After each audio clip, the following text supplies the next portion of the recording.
sportif. Nous allons parler justement de Marty Suprême, ce film qui sort la semaine prochaine dans les salles obscures et qui fait couler beaucoup d'encre, beaucoup de bruit. Et pour en parler, c'est Caroline Amouyal qui est avec nous. Bonjour Caroline. Bonjour Ilana. Ah oui, on parle d'un personnage hors norme, un champion, un provocateur, un artiste du jeu, un homme qui a transformé un sport presque anodin en spectacle mondial. Marty Raisman, champion de tennis de table, de ping-pong.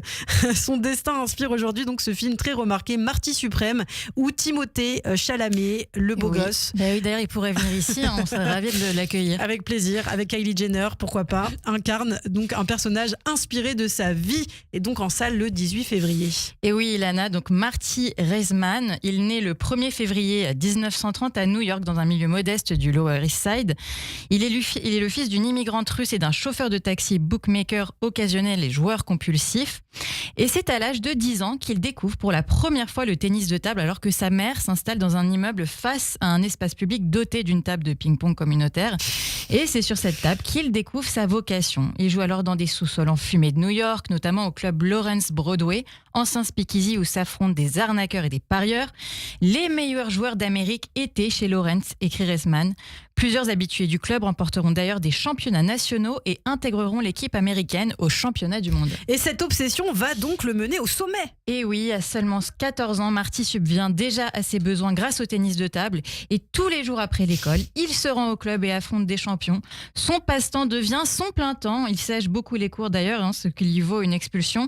Mais qu'importe, il joue alors 10 heures par jour et développe son style d'attaque agressif, le fast hit, qui consiste à frapper la balle immédiatement après qu'elle a touché la moitié de table. Et dès la fin des années 40, alors qu'il n'a que 18 ans, il se qualifie pour les championnats du monde face à des légendes comme Richard Berman et Victor Bana. Il y remporte 5 médailles de bronze, une en 48, 3 en 49 et sa dernière en 52.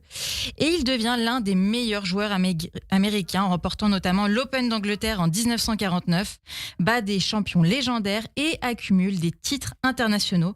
Au total, il gagnera plus de 20 grands titres sur plus d'un demi-siècle de carrière.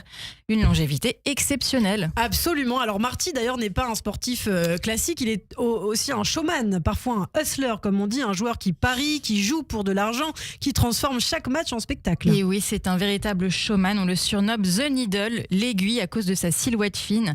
Et pas de noodle comme la nouille. Ah oui, non, pas du tout. Mais d'où ça vient? Mais parce que la nouille c'est fin aussi, c'est pour ça. Bon, c'était une mauvaise blague de ma part. Ah oui, d'accord. C'est pas grave. Et de son style précis, incisif et presque chirurgical, on peut citer un exemple, un match de ping-pong qu'il dispute contre son acolyte Douglas Cartland, où il remplace sa raquette par des poils ou des semelles de chaussures. C'est quand même très original.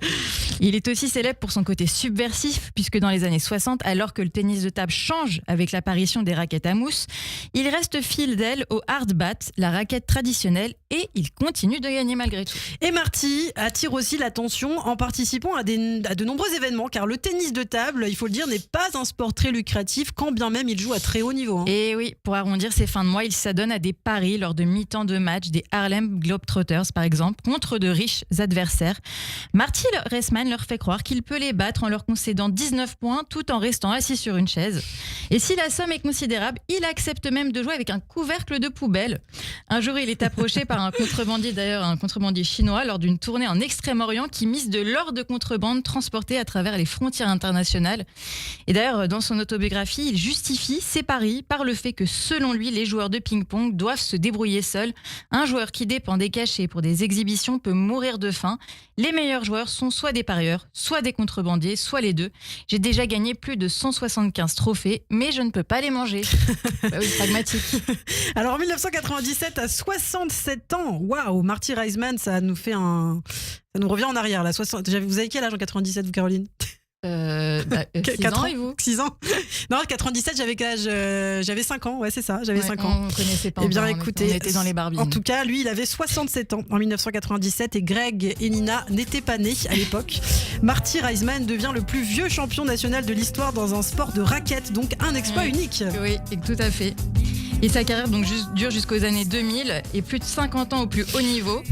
Et j'ai le temps pour le petit fait Oui, intéressant. allez-y. Alors Reisman, en fait, il vénère particulièrement la figure d'Alex Ehrlich, juif polonais et ancien membre de la résistance française, qui fut déporté à Auschwitz et qui échappa à plusieurs reprises à la chambre à gaz, car les nazis le reconnaissaient comme champion de tennis de table.